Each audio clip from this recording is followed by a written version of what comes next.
Hey hello, welcome to E student. So guys, हमने start किया था 2009 सीयूसीटी पेपर का सोल्यूशन करना। तो आज हमारा पार्ट 2 है। पार्ट 1 में हमने फर्स्ट 20 क्वेश्चन को डिस्कशन ऑलरेडी कर लिया है।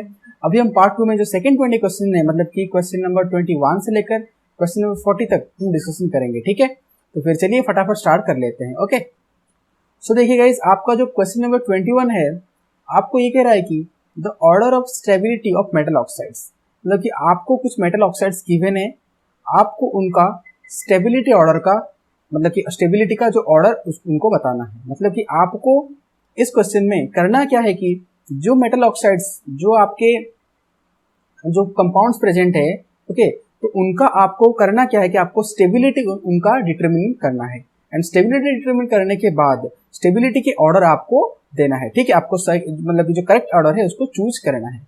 अगर हम यहाँ पर देखें क्या क्या गिवन है, आपको मैग्नीशियम ऑक्साइड गिवन है, एल्यूमिनियम ऑक्साइड गिवन है, क्रोमियम ऑक्साइड गिवन है एंड आयरन ऑक्साइड गिवन है। ठीक है, अभी ये आपका ये जो आयोनिक कंपाउंड्स होते हैं या ये जो कंपाउंड्स होते हैं, इनका स्टेबिलिटी जो है ये मेजर कैसे करें। ठीक है, यही तो फर्स्ट क्वेश्चन है कि मेजर कैसे करें। मेजर करने के बाद तो ऑर्डर पता चलेगा कि किसका ज्यादा स्टेबिलिटी है, किसका कम स्टेबिलिटी है। देखिए, हम ये जो आयोनिक कंपाउंड का जो स्टेबिलिटी है उसको मेजर कैसे करते हैं, दैट इज आपका लैटिस एनर्जी से। ठीक है, अगर जिसका लैटिस एनर्जी, ठीक है, लैटिस एनर्जी जो आपका एक रिलेशन क्या होता है कि आपका जो लैटिस एनर्जी है, ओके, मतलब कि ये तो लैटिस है ना, मैग्नीशियम ऑक्साइड एक लैटिस है, एल्यूमिनियम ऑक्साइड एक लैटिस होगा। ठीक है, तो ये जो lattice energy is directly proportional to आपकी स्टेबिलिटी। ठीक है, तो लैटिस एनर्जी क्या रहता है कि आपका स्टेबिलिटी से डायरेक्टली प्रोपोर्शनल रहता है। अभी जिस कंपाउंड का, मतलब कि जिस आपका जो कॉम्प्लेक्स का जितना ज्यादा लैटिस एनर्जी होगा, मतलब कि जितना ज्यादा लैटिस एनर्जी होगा वो उतना ही स्टेबिलिटी होगा। मतलब कि आपको अभी इंडिविजुअल लैटिस एनर्जी को कैलकुलेट करना है। ठीक है, अभी लैटिस एनर्जी कैलकुलेट करने का एक फॉर्मूला है, दैट इज हम कहाँ से कैलकुलेट करते हैं, दैट इज बॉर्न-लैंडे इक्वेशन। आपको ये पता है कि हम बॉर्न-लैंडे इक्वेशन से, ओके, बॉर्न-लैंडे इक्वेशन से हम लैटिस एनर्जी कैलकुलेशन करते हैं।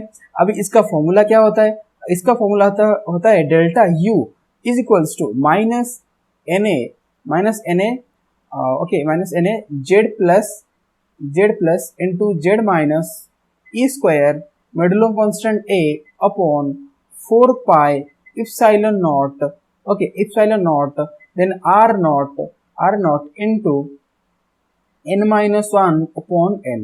तो ये आपका रहता है आपका बॉर्न-लैंडे इक्वेशन, मतलब कि लैटिस एनर्जी को कैलकुलेट करने का फॉर्मूला। ये जो डेल्टा यू रहता है ये आपका लैटिस एनर्जी का जो साइन रहता है और ये आपका पूरा फॉर्मूला रहता है फॉर कैलकुलेशन।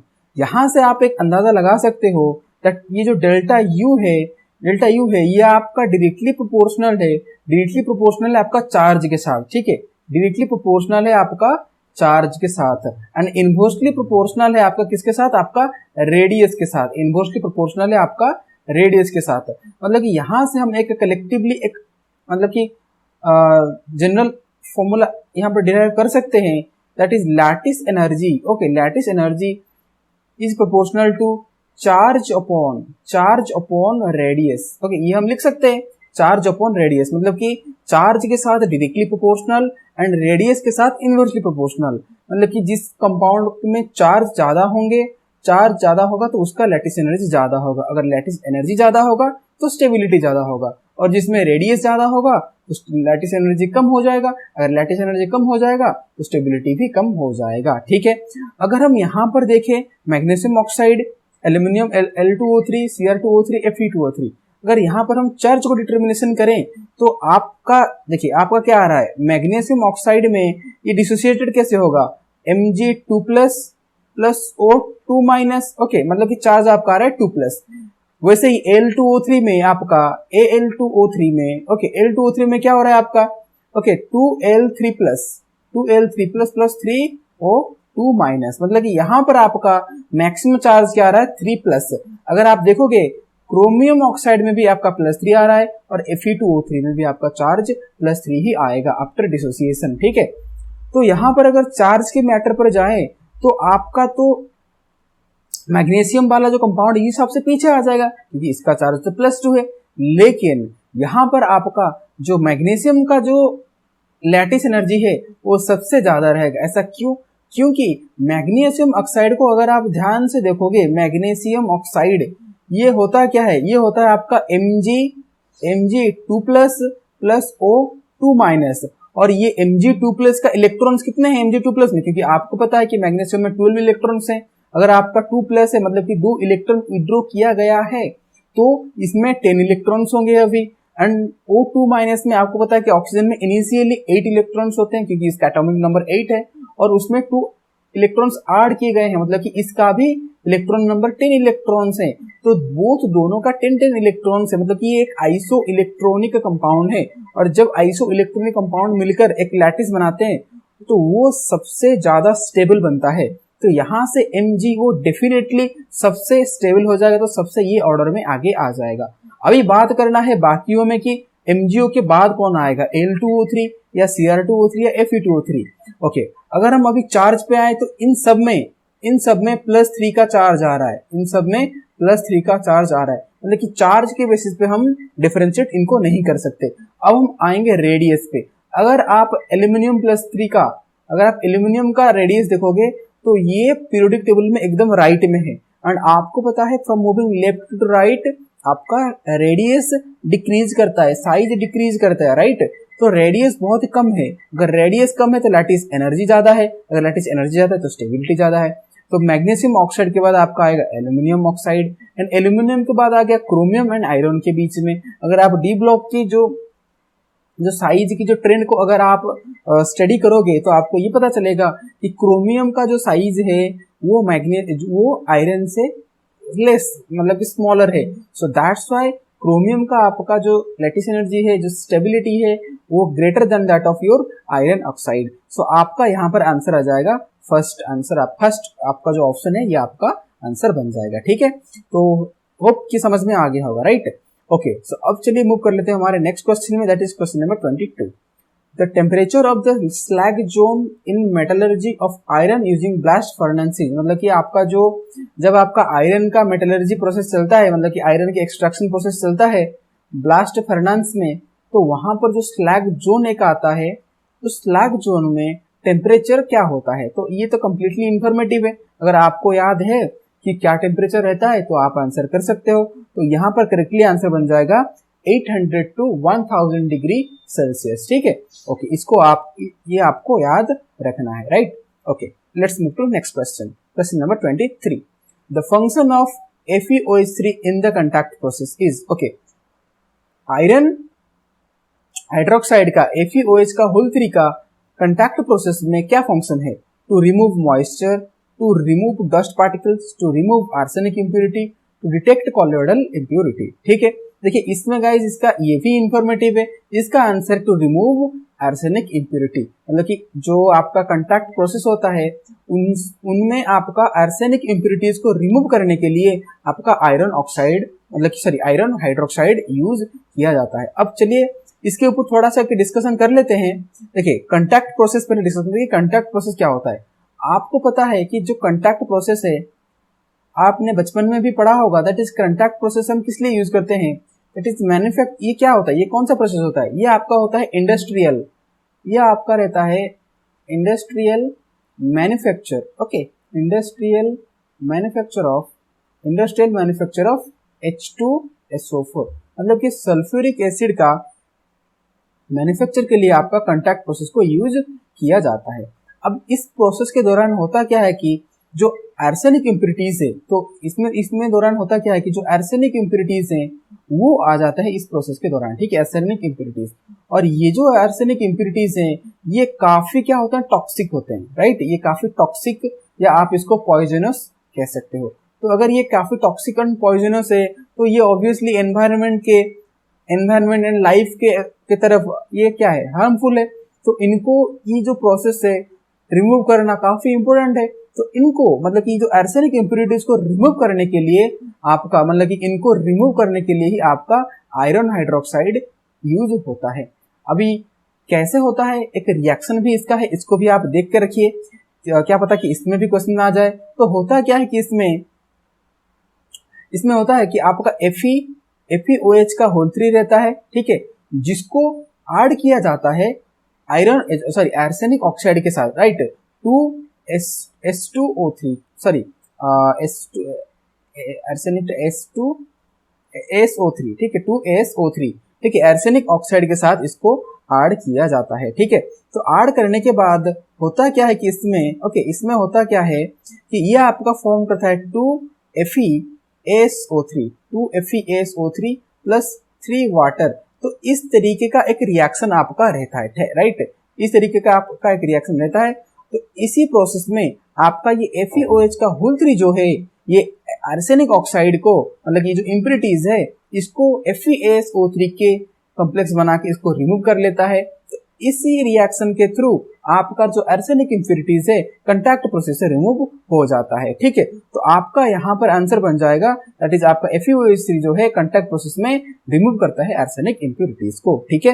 आई होप कि आपको ये भी याद रह गया होगा कि कांटेक्ट प्रोसेस होता क्या है, इनमें क्या मैन्युफैक्चर होता है, that is H2SO4 sulphuric acid, okay, right, okay. So next move to next question. In which of the following NH3 is not used, okay, इनमें से कौन से प्रोसेस में आपका अमोनिया का यूज नहीं होता है, okay. Group reagent for the analysis of 4 group basic radical, group reagent for the analysis of 3 group basic radical, Tollens reagent and Nessler's reagent, ठीक है। तो इस क्वेश्चन को आंसर करने के लिए आपको टॉलेंस रिएजेंट क्या है, नेस्लर्स रिएजेंट क्या है, आपका जो बेसिक रेडिकल का एक टेबल रहता है कि बेसिक रेडिकल को जो डिटेक्शन करने के लिए हम क्या क्या ग्रुप रिएजेंट यूज करते हैं, वो आपको आना चाहिए। तो अगर हम यहाँ पर देखिए यहाँ पर आपका फर्स्ट ऑफ अगर हम डिस्कशन करें टॉलेंस रिएजेंट को, देखिए टॉलेंस रिएजेंट आपने ये तो आपका फेमस टेस्ट है कि इसमें हम करते क्या है कि आपका ये टेस्ट यूज किस लिए होता है, ये कार्बोनिल कंपाउंड का डिटेक्शन के लिए, ओके, एल्डिहाइड एंड कीटोन की डिटेक्शन के लिए ये यूज होता है। और इनमें जो रिएजेंट होता है टॉलेंस रिएजेंट, ये क्या होता है, ये आपका ये डाईअमीन सिल्वर हाइड्रोक्साइड, ये आपका टॉलेंस रिएजेंट रहता है, Ag अमोनिया का whole 2 OH minus plus water. इनको देने के बाद इनमें सिल्वर मिरर आपको दिखाई देता है, सिल्वर मिरर, और उसके साथ एसिड फॉर्म होता है। तो इस प्रोसेस में आप देख सकते हो यहाँ पर अमोनिया का यूज है, मतलब कि टॉलेंस रिएजेंट में अमोनिया प्रेजेंट है। एंड आपको क्वेश्चन ने पूछा है कि किस प्रोसेस में आपका अमोनिया का यूज नहीं हो रहा है, तो टॉलेंस रिएजेंट में तो हो रहा है, तो ये ऑप्शन नहीं हो सकता। अब अगर हम डिस्कशन करें नेस्लर्स रिएजेंट, देखिए नेस्लर्स रिएजेंट किस लिए यूज होता है, दैट इज ये नेस्लर्स एक टेस्ट होता है जो कि अमोनिया की डिटेक्शन करता है, अमोनिया का डिटेक्शन ये करता है। तो इसमें होता है क्या है कि तो इसमें भी आपका अमोनिया का यूज हो रहा है। आप देख सकते हो ये नेस्लर्स रिएजेंट है K2HgI4, जिसमें अमोनिया का एडिशन होकर पोटेशियम हाइड्रोक्साइड ये आपका एक ब्राउन प्रेसिपिटेट यहाँ पर दे रहा है। सो दैट मीन्स कि यहाँ पर भी अमोनिया का यूज है, तो नेस्लर्स रिएजेंट आंसर नहीं हो सकता। अभी अगर हम देखें fourth group basic radical and third group basic radical की जो डिटेक्शन का कि कौन से ग्रुप रिएजेंट यूज होता है, अगर हम देखें कि ये रहा आपका ग्रुप 3 और ये रहा आपका ग्रुप 4। तो ग्रुप 3 में जो आपकी बेसिक रेडिकल्स होते हैं वो एल्यूमिनियम एंड आयरन होते हैं, एंड इनके डिटेक्शन के लिए हम रिएजेंट क्या यूज करते हैं, दैट इज ग्रुप रिएजेंट आपका NH4OH in presence of NH4Cl। अभी NH4OH में तो ही आपका अमोनिया ही रहता है ना, तो NH4OH यहाँ आपका ग्रुप रिएजेंट है, मतलब कि इनमें अमोनिया प्रेजेंट है। अगर हम ग्रुप 4 में देखिए जो ग्रुप 4 में जो बेसिक रेडिकल्स होते हैं वो क्या होते हैं कि कोबाल्ट, निकेल, मैंगनीज, जिंक, ये सारे आपके ग्रुप रेडिकल्स होते हैं, और इनको डिटेक्शन करने के लिए H2S, okay, hydrogen sulphide in presence of ammonia, मतलब NH4OH, ओके। तो यहाँ पर जो ग्रुप रेडिकल है वो तो H2S है, राइट, H2S है, तो यहाँ पर इसमें आपका अमोनिया नहीं है, ठीक है। मतलब कि आप ये कह सकते हो कि ग्रुप 4 बेसिक रेडिकल की डिटेक्शन में आपका अमोनिया यूज नहीं होता है। तो आपका यहाँ पर फर्स्ट आंसर, आपका करेक्ट आंसर बन जाएगा, that is group reagent for the analysis of 4 group basic radical, right. तो आई होप कि ये आपको क्लियर हो गया होगा, और आप ये टेबल जरा देख के रखना, ये टेबल काफी इंपॉर्टेंट है। बेसिक रेडिकल्स के डिटेक्शन का ये ग्रुप है, मतलब कि क्या क्या ग्रुप रिएजेंट यूज होते हैं, कौन से ग्रुप के बेसिक रेडिकल को डिटेक्शन करने के लिए, और ये आपका नेस्लर्स रिएजेंट का टेस्ट है, और ये आपका टॉलरेंस रिएजेंट का टेस्ट है, ठीक है। इनको आप देख के रखिएगा, ठीक है। Okay, next question 25। Argon is used in, argon आपका इनमें से कौन से प्रोसेस में यूज हो रहा है? In high temperature welding, in radiotherapy of treatment of cancer, in filling airships to obtain low temperature. देखिए यहाँ पर इसका करेक्ट आंसर है इन हाई टेम्परेचर वेल्डिंग। मतलब कि जो हाई टेम्परेचर जो वेल्डिंग का प्रोसेस होता है उनमें आपका आर्गन का यूज होता है। तो ऐसा क्यों है? हाई टेम्परेचर वेल्डिंग में क्यों हुआ? रेडियोथेरेपी मतलब कि ट्रीटमेंट ऑफ कैंसर में क्यों नहीं हुआ? फिलिंग ऑफ एयरशिप में क्यों नहीं हुआ? लो टेम्परेचर में क्यों नहीं हुआ? देखिए इन पीछे का एक रीजन है, और रीजन क्या है? रीजन ही आपका आर्गन का प्रॉपर्टी है। आपको पता है कि आर्गन की अगर हम प्रॉपर्टी का डिस्कशन करें तो आर्गन क्या होता है? आर्गन एक नोबल गैस होता है, आपको पता है आर्गन आपका एक नोबल गैस है। एंड जो एटमॉस्फेयर में ये काफी अब्यूंडेंटली मतलब कि बहुत ही ज्यादा परसेंटेज में ये प्रेजेंट रहता है। तो अब्यूंडेंटली ये आपका मिल जाता है। एंड अगर ये अब्यूंडेंटली मिल जाता है तो ये आपका क्या रहता है? ये आपका कॉस्ट इफेक्टिव रहता है या कॉस्ट फ्रेंडली रहता है, राइट? आप इसको अच्छे से अफोर्ड कर सकते हो इजीली। एंड आपका ये क्या रहता है? नोबल गैस है। नोबल गैस का आपको सबसे बड़ा प्रॉपर्टी ये है कि ये नॉन रिएक्टिव होते हैं। ये क्या होते हैं गाइस? ये नॉन रिएक्टिव होते हैं, मतलब कि ये नॉर्मली हाई टेम्परेचर पर भी ये रिएक्शन नहीं करते। तो इस वजह से हाई टेम्परेचर वेल्डिंग पर भी ये जो आर्गन है ये रिएक्टिव नहीं रहते हैं। तो इनको काफी आसानी से इनको यूज किया जाता है ये हाई टेम्परेचर वेल्डिंग में, राइट? और ये एब्यूंडेंटली भी एटमॉस्फेयर में मिलते हैं, कॉस्ट इफेक्टिव भी होते हैं, एंड हाई टेम्परेचर पर भी ये रिएक्शन नहीं दिखाते। तो ये इफेक्टिवली यूज होते हैं हाई टेम्परेचर वेल्डिंग में। ये इंफॉर्मेटिव है, आप इसको याद रखिएगा। Okay, next question number 26। The incorrect statement in respect of chromyl chloride test is. Chromyl chloride test के अकॉर्डिंग इनमें से कौन सा ऑप्शन जो है वो इनकरेक्ट है? Formation of chromyl chloride, liberation of chlorine, formation of red vapour, formation of lead chromate. तो फर्स्ट ऑफ ऑल हमें ये तो पहले जानना होगा ना कि क्रोमिल क्लोराइड टेस्ट है क्या एक्चुअली। तो इसको जानने के बाद ही हम कमेंट कर सकते हैं कि हाँ क्या चीजें हो रही है या क्या चीजें नहीं हो रही है। तो first let's look at your chromyl chloride test. तो हो क्या रहा है इसमें? देखिए, the chromyl chloride test involve heating a sample suspected of containing chloride with potassium dichromate and concentrated H2SO4। तो गाइस देखिए, मैं बता दूं कि ये जो क्रोमिल क्लोराइड टेस्ट होता है ये क्लोरीन की डिटेक्शन के लिए यूज किया जाता है। अभी बात है कि इसका प्रोसेस क्या है। तो फर्स्ट प्रोसेस ऐसा रहता है कि आपका कि जिस सैंपल में आपका क्लोरीन प्रेजेंट हो, मान लीजिए कि सैंपल आपका सोडियम क्लोराइड है, तो उस सैंपल को लिया जाता है, उसमें आपका K2Cr2O7 मतलब कि जो पोटेशियम डाइक्रोमेट है उनको ऐड किया जाता है, एंड उसमें सल्फ्यूरिक एसिड को ऐड किया जाता है और हीट किया जाता है। उसको ये हीटिंग करने के बाद आपका क्या रहता है कि क्रोमिल क्लोराइड की फॉर्मेशन होता है। ठीक है, तो क्रोमिल क्लोराइड की जो फॉर्मेशन होता है गाइज, ये रेड फ्यूम्स के साथ क्या होता है?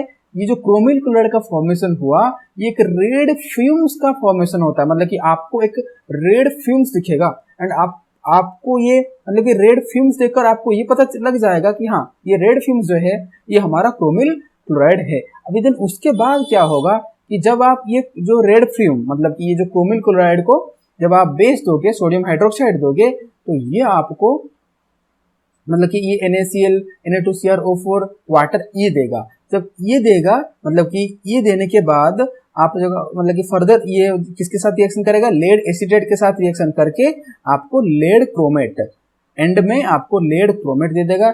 जब आपको लेड क्रोमेट दे देगा ये येलो कलर्ड, ये कौन सा? ये एक येलो कलर्ड, ओके, ये एक येलो कलर का प्रेसिपिटेशन होगा, ओके, प्रेसिपिटेट होगा।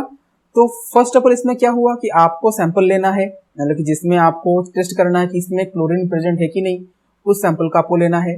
उसमें आपको पोटेशियम डाइक्रोमेट को ऐड करना है, देन उसमें आपको सल्फ्यूरिक एसिड को ऐड करना है, देन उसको हीट करना है। हीट करने के बाद आपको एक रेड फ्यूम्स मिलेगा, जो रेड फ्यूम्स आपका क्रोमिल क्लोराइड होगा।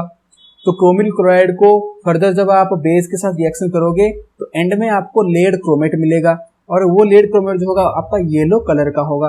तो आप पहचान जाना भाई ठीक है, तो अकॉर्डिंग टू डाटा मेरा भी ये टेस्ट के दौरान ये चीजें आई, येलो कलर प्रेसिपिटेशन मिला, तो दैट मीन्स कि मेरे जो ये सैंपल में क्लोरीन का प्रेजेंट है। ठीक है, तो ये था पूरा आपका क्रोमिल क्लोराइड का टेस्ट, राइट।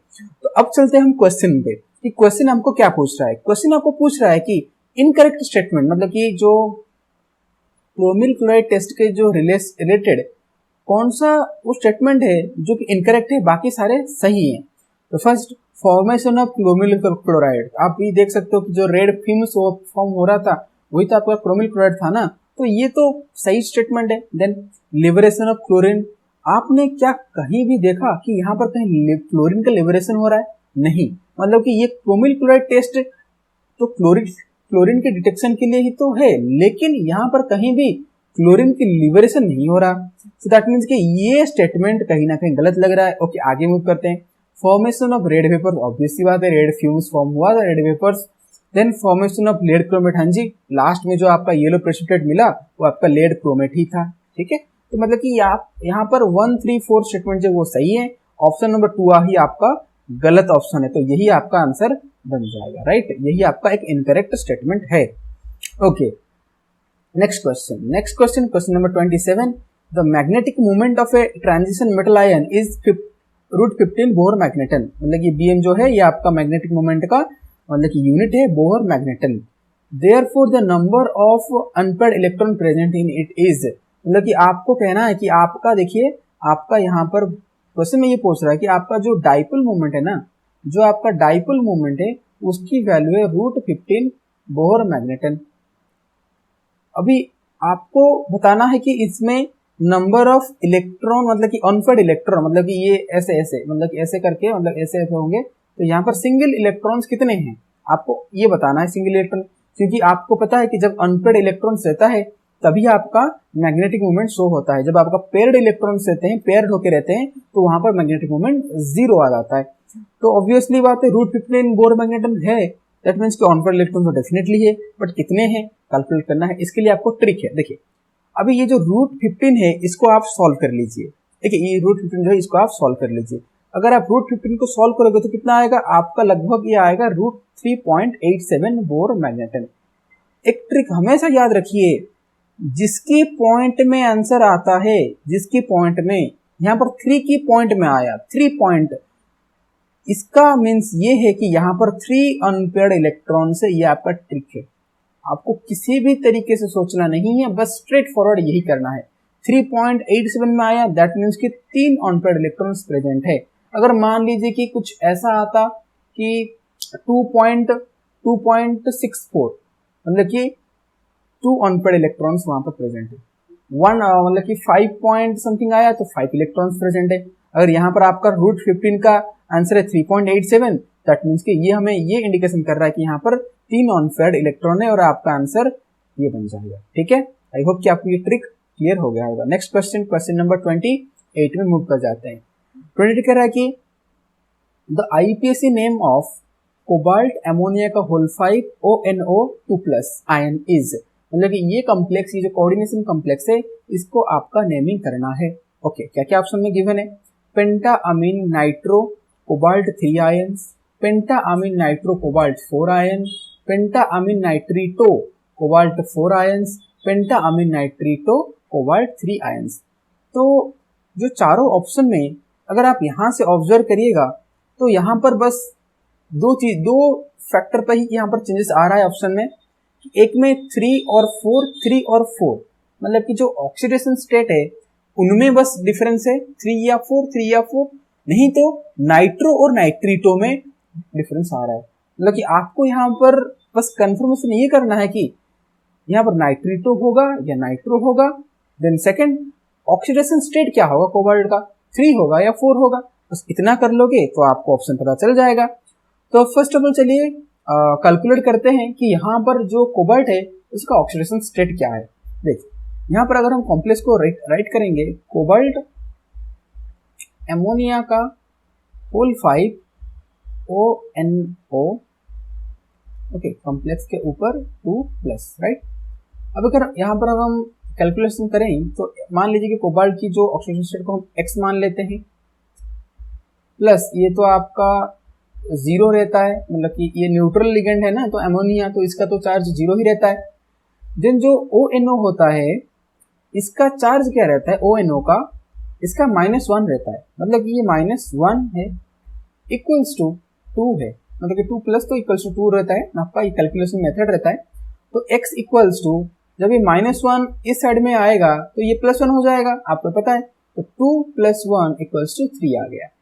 दैट मीन्स कि जो कोबाल्ट का जो ऑक्सीडेशन स्टेट है तो 3 है, मतलब जो 4 ब्रैकेट में जो 4 गिवन है, पहले आप उस ऑप्शन को आप कट कर दीजिए, बच्चे ये फर्स्ट एंड फोर्थ।